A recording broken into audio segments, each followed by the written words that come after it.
বাবা বলছে যে কবে বাসায় আসবা। ছোটন স্যার আমারে গড়াই তুলছে আর এখন আমারে লিড দিচ্ছে বাটলার স্যার। সাবজয়ী নারী ফুটবলারদের দিনের শুরুটা গল্প আড্ডায়। ওরাই এনেছে সোনাঝরা ভোর, ধরে রেখেছে অর্জনের ধারা। তাই ওদের সামনে পেলেই সবাই ঘিরে ধরছে, সেলফি তোলার আবদার করছে। সেই ভালোবাসায় প্রাণোচ্ছল সাড়া দিচ্ছেন সাগরিকারাও।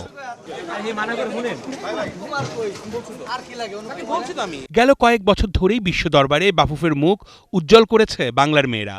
টানা দুইবার সাফের শিরোপা জয়ের পর বয়সভিত্তিক টুর্নামেন্টেও দারুণ সফল ওরা। মাঠের ফুটবলে শ্রীলঙ্কা, ভুটান, নেপালকে নিয়ে রীতিমতো ছেলে খেলা করেছে এই বাঘিনীরা।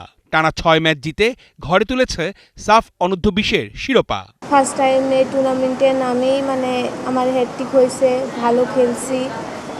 চেষ্টা করব ঋতু আপুর কাছ থেকে আরও শিখবো। আমি ও নিজে খেলেন, ওনার স্টাইল থেকে আমি শেখার চেষ্টা করব যেন ওনার থেকে ভালো পারফরমেন্স করতে পারি। আমাদের ফরওয়ার্ডদের সবসময় আশা ভরসা থাকে যে আমরা সর্বোচ্চ গোলদাতা হব, বেস্ট প্লেয়ার হব, এটাই থাকে।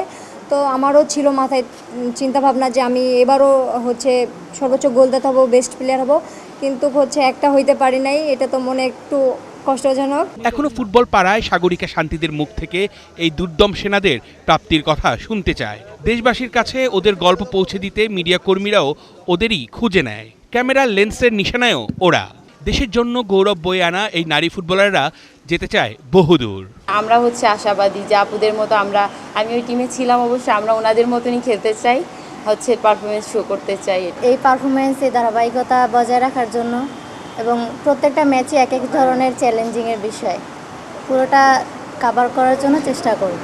শিরোপার ছোঁয়ায় ওরা রাতারাতি পেয়ে গেছে বেশ খ্যাতি, হয়ে উঠেছে দেশের মানুষের চোখের মণি। গোটা দেশই তো অসাধ্যকে সাধন করা এইসব সাহসী কন্যাদের গল্প শুনতে চায়। ওদের সংগ্রামের গল্পগুলো রূপকথাকেও হার মানায়। কথা হয়েছে, বাবা বলছে যে কবে বাসায় আসবা।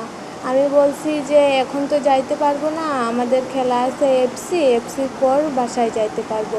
আসলে ছোটন স্যার আমারে গড়াই তুলছে আর এখন আমারে লিড দিচ্ছে বাটলার স্যার। সো দুইটা নিয়েই আমার খুব ভালো যাচ্ছে। জীবনের বাঁকে বাঁকে পোড় খেয়ে ওরা খাঁটি সোনা হয়েছে আজ। সামনে লক্ষ্য এশিয়ার মঞ্চে দেশকে দারুণ কিছু উপহার দেয়ার।